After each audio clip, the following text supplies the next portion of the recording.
Shalom, shalom. Selamat pagi, selamat bertemu kembali di saat teduh berkemenangan pada pagi hari ini. Kita bersyukur, kita berterima kasih karena Tuhan baik kepada kita. Dia menjaga, melindungi kita hingga kita boleh bangun pagi hari ini. Dan sebelum kita memulai aktivitas pekerjaan kita hari ini, kita menghampiri Tuhan. Mari kita berdoa. Tuhan Yesus, kami bersyukur dan berterima kasih untuk kasih karunia Tuhan dalam kehidupan kami. Khususnya sepanjang malam ini kami boleh tidur nyenyak Tuhan, dan pagi ini kami bangun dengan tubuh yang sehat. Itu semua karena kasih dan anugerah Tuhan dalam kehidupan kami. Kami bersyukur dan kami mau Tuhan hari ini menjadi hari untuk kemuliaan kebesaran bagi nama Tuhan. Karena itu kami datang menyerahkan hidup kami dan sekaligus memohon pertolongan Tuhan, berkat Tuhan, perlindungan Tuhan atas kami, sehingga kami dapat melakukan pekerjaan kami, aktivitas kami, dan semuanya untuk kemuliaan dan kebesaran bagi nama Tuhan. Kalau kami menghadapi masalah, pergumulan, mungkin penderitaan, kami yakin dan percaya Tuhan menolong kami dan Tuhan memberikan kami jalan keluar sehingga kami menjadi pemenang. Kami akan merenungkan firman-Mu, urapi hamba-Mu dan urapi setiap kami. Biarlah kebenaran firman-Mu memberkati kami pada pagi hari ini. Dalam nama Tuhan Yesus kami berdoa. Amin. Baik Bapak Ibu Saudaraku yang kasih dalam Tuhan, firman Tuhan bagi kita hari ini terambil dari 1 Raja-Raja pasal 18 ayat 34. Demikian kebenaran firman Tuhan. Setelah itu ia berkata kepada bujangnya, "Naiklah ke atas, lihatlah ke arah laut." Bujang itu naik ke atas, ia melihat dan berkata, "Tidak ada apa-apa." Kata Elia, "Pergilah sekali lagi." Demikianlah sampai 7 kali. Saudaraku yang kasih dalam Tuhan, apa yang kita baca dalam ayat ini merupakan, bisa dikatakan, setelah Elia melakukan beberapa tindakan, yaitu tindakan untuk mendatangkan anugerah, kemurahan, berkat Tuhan, ya. Nah, saudaraku yang kasih dalam Tuhan, ketika saya merenungkan ayat ini, dikatakan di sini, "Pergilah sekali lagi." Demikianlah sampai 7 kali. Jadi bujangnya atau anak buah dari Elia disuruh melihat awan, ya. Apakah ada sesuatu yang terlihat? Nah, sampai 7 kali belum ada, ya. Yang ke-7 kali itu baru ada. Nah, saudaraku yang kasih dalam Tuhan, pertama kita melihat di sini bahwa Elia tetap percaya walaupun belum melihat hasilnya.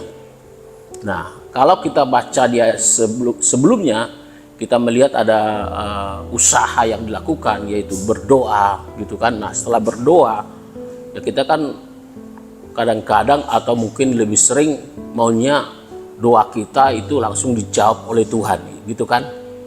Nah, tetapi saudaraku yang kasih dalam Tuhan, ternyata dalam doa kita, bahkan dalam kehidupan kita, sekalipun belum ada hasilnya, kita harus percaya.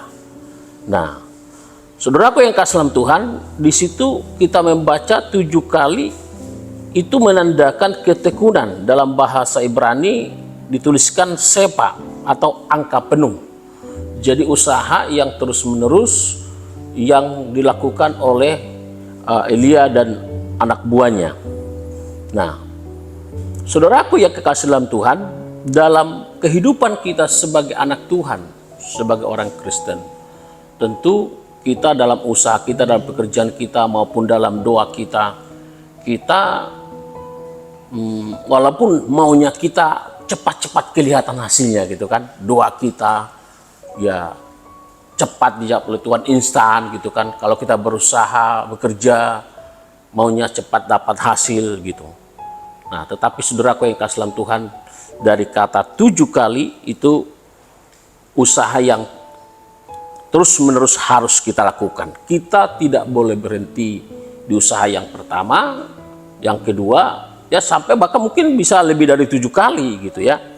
Nah, selanjutnya iman tidak bergantung pada tanda-tanda secara langsung. Nah, kadang-kadang kita memang termotivasi ya, wah ini kelihatannya doa kita dijawab oleh Tuhan, tandanya ini, gitu. Tadi anak buahnya Elia itu disuruh 7 kali melihat, waktu pertama kali melihat belum ada apa-apa. Nah, setelah ke-7 kali, wah sudah melihat kelihatan awan kecil, gitu.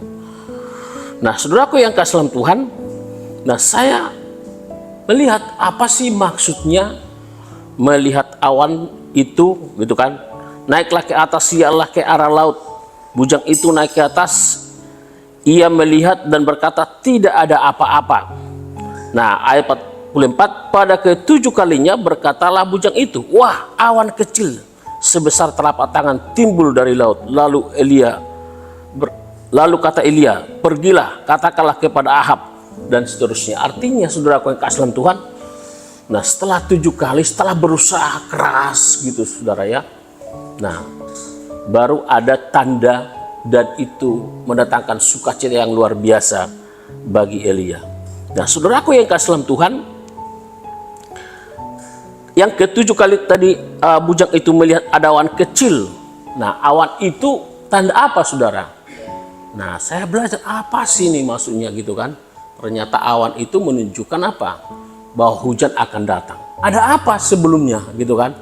Nah, kalau kita melihat di pasal 17, ternyata bangsa Israel pada waktu itu mengalami apa yang disebut di ayat pertama, ayat 1 Raja 17, lalu berkatalah Elia orang Tisbe dari Tisbe Gilead kepada Ahab, demi Tuhan yang hidup Allah Israel, yang kulayani, sesungguhnya tidak akan ada embun atau hujan pada tahun-tahun ini kecuali kalau kukatakan.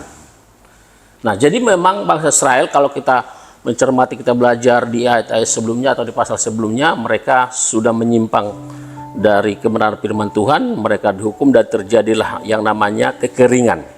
Nah di ayat 7 dikatakan, tetapi sesudah beberapa waktu sungai itu menjadi kering, sebab hujan tidak ada turun di negeri itu. Maka datanglah firman Tuhan dan seterusnya. Nah jadi kalau kita membaca di pasal 18 ini, kita juga akan membaca di sana bahwa dia berperang atau berlawanan dengan nabi-nabi palsu. Dan apa yang dilakukan adalah mempersembahkan korban. Doa siapa yang dijawab oleh Tuhan? Singkat cerita, doa Elia dijawab oleh Tuhan. Dan apa tandanya itu tadi yang dibilang? Coba lihat ke sebelah sana di ayat 43 tadi ya, pasal 48 itu. Nah jadi waktu pertama sekali lagi bujang itu melihat belum ada apa-apa.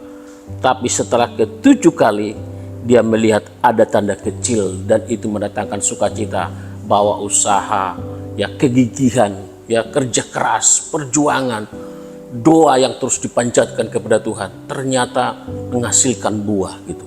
Ada hasilnya. Nah, oleh karena itu saudaraku yang kasih dalam Tuhan, jangan berhenti berdoa, terus berusaha, maupun dalam pekerjaan kita harus gigih, kita harus terus berusaha, kita tidak boleh putus asa, kita harus berjuang sedemikian rupa, karena hidup adalah perjuangan. Demikian juga dalam hal berdoa, kita harus memiliki iman yang gigih, kita tidak boleh berhenti berdoa, kita harus terus menerus berdoa sampai doa kita dijawab oleh Tuhan. Sekalipun pada awalnya kita tidak melihat hasil, kita belum melihat tandanya, tapi akhirnya Tuhan, sekali lagi akhirnya, karena kegigihan kita, karena usaha kita, karena kesetiaan kita, Tuhan menjawab, Tuhan menolong, Tuhan memberkati kita. Amin untuk kebenaran firman Tuhan. Kita datang kepada Tuhan, kita berdoa. Terima kasih Tuhan Yesus, terima kasih Bapa, kami mendengarkan firman-Mu hari ini, mengajar kami untuk kami boleh gigih dalam kehidupan kami, dalam iman kami. Kegigihan orang beriman yang terus berusaha, tidak putus asa, tapi terus berusaha. Dalam doa, dalam usaha pekerjaan kami, tidak boleh menyerah, tidak boleh putus asa, tapi kami harus berusaha. Dan kami, sekalipun kami belum melihat tanda Tuhan, keberhasilan, Tuhan akan menolong kami, tapi kami mau terus berusaha. Tolong kami Bapa, tolong kami, seluruh jemaat-Mu, kami yang mendengarkan kebenaran firman-Mu. Terima kasih Tuhan, terima kasih Bapa. Kiranya kebenaran firman-Mu memberkati setiap kami. Kalau ada di antara kami yang sakit, Tuhan Engkau sembuhkan. Yang lemah Engkau kuatkan, yang berduka Engkau hiburkan. Engkau Tuhan yang sanggup menolong kami. Kuasa-Mu lebih besar dari pergumulan dan persoalan kami. Kami percaya Tuhan, terobosan demi terobosan akan terjadi dalam hidup kami. Dan kami akan naik level Tuhan. Kami percaya kuasa-Mu Tuhan. Kalau Nabi Elia belum melihat kuasa-Mu, mujizat boleh terjadi, kami pun Tuhan akan melihat dari kegigihan kami. Terima kasih Tuhan Yesus, terima kasih Bapa. Sekali lagi, biarlah kebenaran firman-Mu memberkati kami pada pagi hari ini. Kami serahkan hidup kami ke dalam tangan Tuhan. Tuhan menolong kami dan Tuhan memberkati kami. Dalam nama Tuhan Yesus kami berdoa. Amin. Shalom untuk kita semua. Amin untuk firman Tuhan.